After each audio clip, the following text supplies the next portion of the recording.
to do, and what I had wanted to do, and that was to do myself in, to snuff it, to blast off forever out of this wicked, cruel world. One moment of pain, perhaps, and then sleep, forever and ever and ever.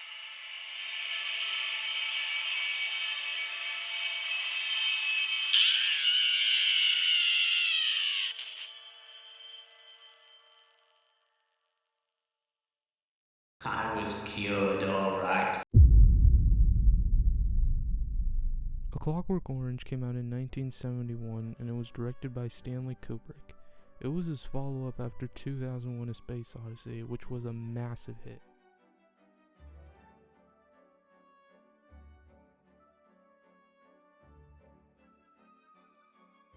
The film was based on Anthony Burgess's novel by the same name, and at the time it got mixed reception.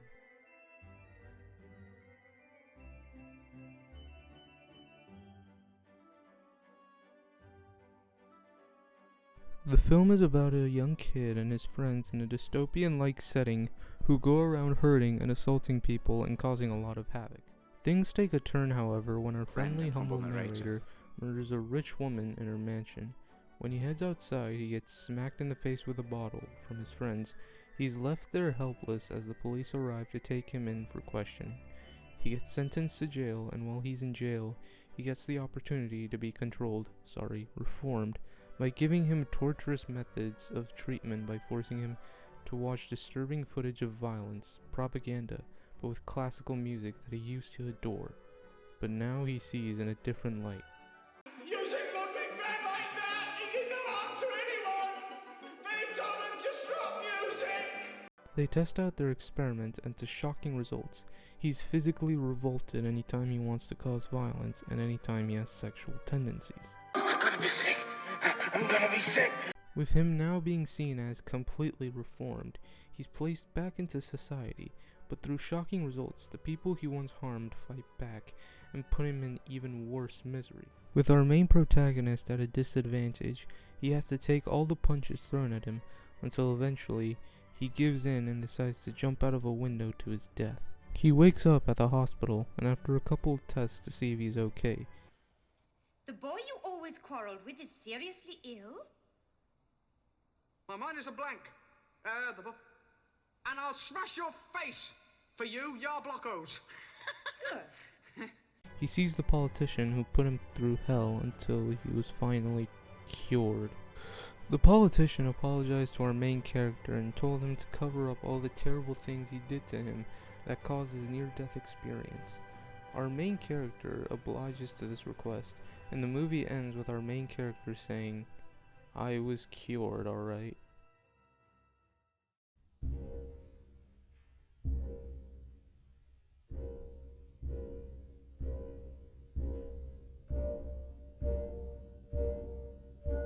Something about the presentation of A Clockwork Orange is so vibrant and unconventional and at the same time very interesting, and it builds upon this really weird and fucked up world. Whether it be the weird costumes, the cinematography, the music that's all weird and distorted and fucked up. Not to mention the acting, which I find very interesting in a juxtaposition kind of way. But what I'm getting at is that all these aspects, the cinematography, the music, the costumes, the acting almost, all of it adds up to make this really weird and fucked up nightmare in this dystopian society. Something else I'd like to mention is that sometimes the presentation tells you way more about the characters than any piece of dialogue could. Not to say the screenplay is bad, obviously, I'm just saying that it's good at showing and not telling.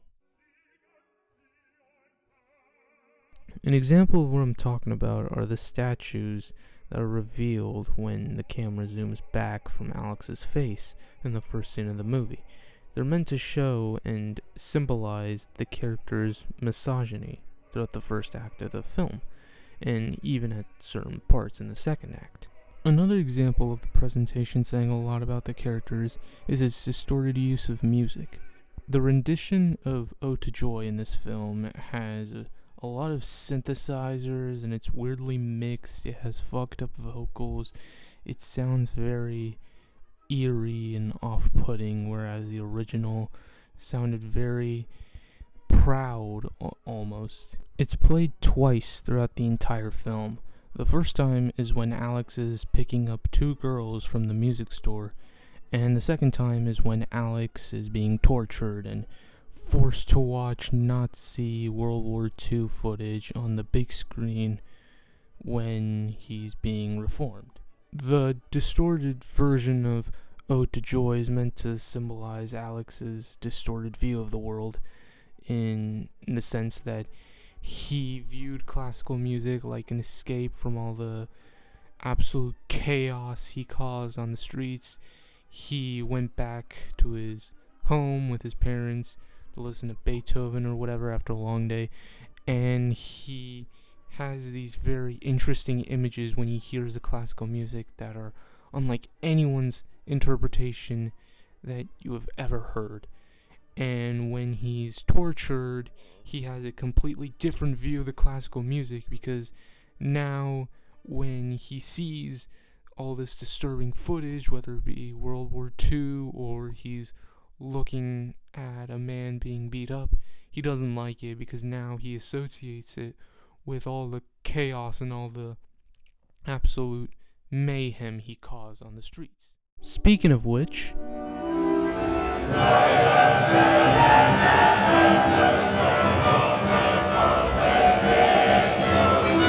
Alex is, in my opinion, one of the greatest characters in film history. The reason why he's so interesting is because his acting is almost very theatrical and over the top, and almost like a very exaggerated character from like a silent film or whatever. But at the same time, that kind of goofiness is juxtaposed with his dark, sadistic nature when he hurts people. I also like the fact that he kind of stayed the same throughout the entire film. Like how at the beginning he hurt people for his own sadistic pleasure, basically hurting people for his own gain. And at the very end, after going through all the torture at the prison and after being tortured by society, he takes advantage of the guy who put him through all that and kind of uses him for his own advantage. So he used people for his own advantage at the beginning and at the very end, which is a neat little detail, honestly. I also forgot to mention that underneath the cynical worldview this movie has on society, government, and on individuals participating in society, the film is also fucking hilarious. While the film has a dark tone throughout, it still has a great sense of humor through Alex's twisted use of vocabulary. One thing I could never stand was to see a filthy, dirty old drunkie howling away at the filthy songs of his fathers and going blurp blurp in between, as it might be a filthy old orchestra in his stinking rotten guts. I could never stand to see anyone like that, whatever his age might be. And through the slapstick violence,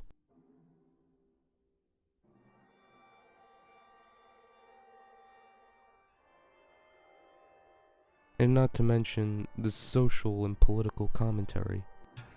Yes, I can appreciate that you have had an extremely Oh, look, let me help you with that, shall I?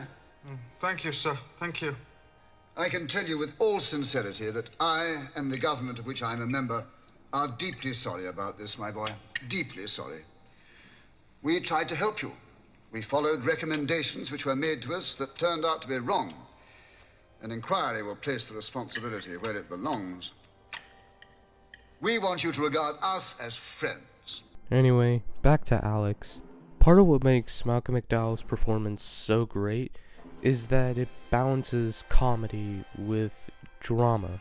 Alex is comedic because of his over-the-top performance and his interesting use of wordplay and the way he narrates over the entire movie, as if he's like this scholarly, educated person and has a great taste in classical music, while balancing the calming classical music and his educated side with his aggressive, rebellious side when he's hurting people, when he's driving like a maniac, all this other stuff.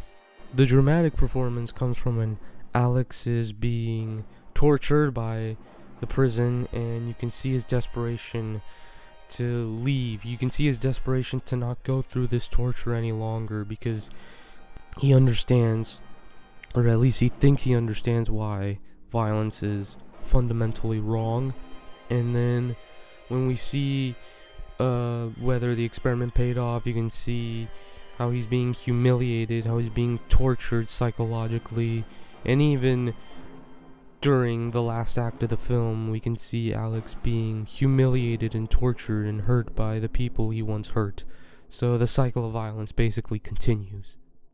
Wow, it seems like I'm touching on themes, which, let's get into.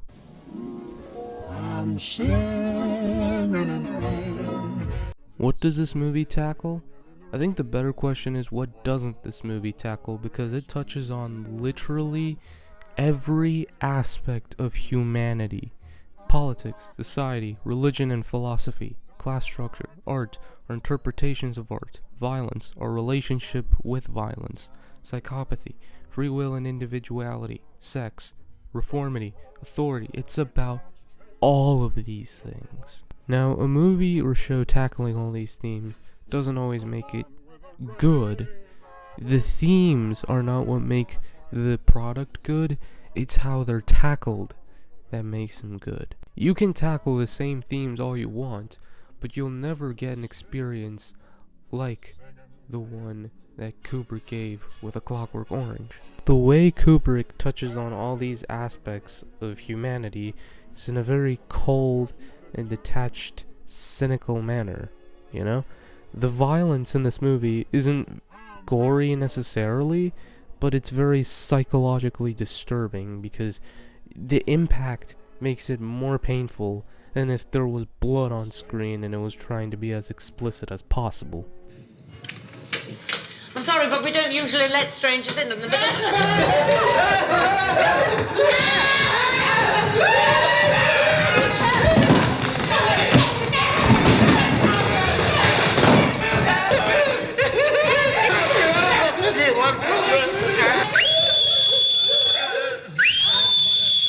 Right, Pete, check the rest of the house. 10.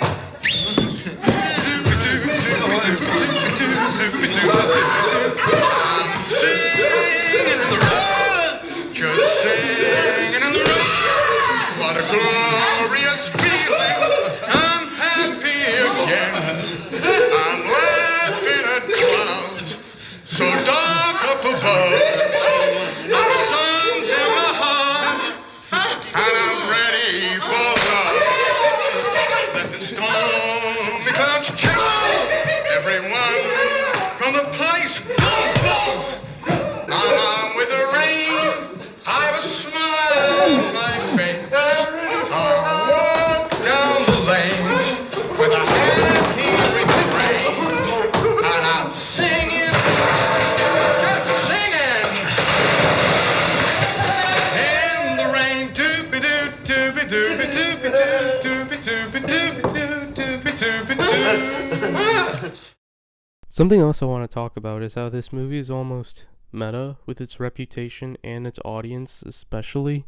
Meaning, it probably knew that people would only want to eat this shit up because it's so controversial and violent, especially. The way I see it is that Alex, in a way, represents the audience for Human Centipede, the Serbian film, Terrifier, you know, all these disturbing and gross and fucked up movies that just aim to be as gross, disturbing, and fucked up so that people could be like, whoa, that was insane, man. And Alex, at the beginning of the film, took pleasure in other people's misery and discomfort and just outright pain, representing the audience who wanted to see that kind of stuff.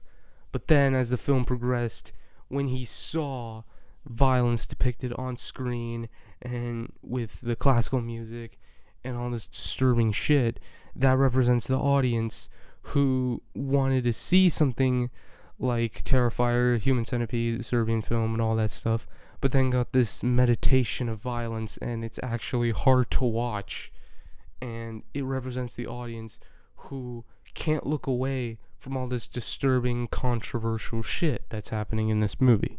The last thing I want to mention is that I love the fact that this movie leaves you with so many questions like, is Alex the one who's truly evil, or is he a product of his environment? Is it worth it to take away one's freedom even if they are morally reprehensible? Is Alex a victim, or is he still a monster? There's probably way more that I'm missing out, but this video is already too long, so I'm not going to talk about all of them. But what I will say is that this movie is one of the greatest films of all time, and you can't convince me otherwise. This movie does everything that I want a movie to do. It's funny, it's entertaining, it has an interesting protagonist, it has an ending that makes you think. It's not just being pretentious.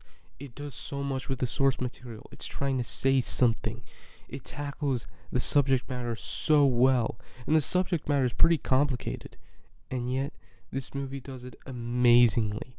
The directing is phenomenal. I mean, if you ask me, this movie is a masterpiece, and clearly people agree with me, but this is, without a doubt, my favorite Kubrick film ever made.